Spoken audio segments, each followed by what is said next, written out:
मिस्र के सदर अब्दुल फताह अल सीसी ने अमरीकी सदर डोनाल्ड ट्रंप से ईरान जंग बंद करने की अपील कर दी। काहिरा में एनर्जी शो कॉन्फ्रेंस से खिताब करते हुए मिस्री सदर ने वाज़ेह किया कि ईरान जंग सिर्फ सदर डोनाल्ड ट्रंप ही बंद कर सकते हैं। मेहरबानी करके सदर ट्रंप जंग बंद कराने में मदद करें।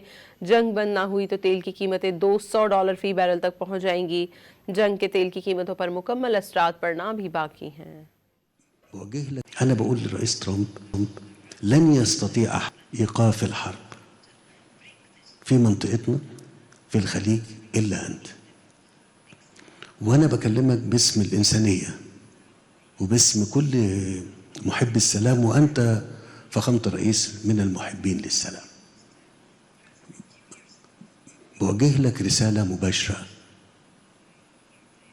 باسم كل المنطقة وباسم كل العالم، والتداعيات الخطيرة لاستمرار الحرب دي أكتر من كده. من فضلك فخامة الرئيس، من فضلك ساعدنا في إيقاف الحرب وأنت قادر على ذلك.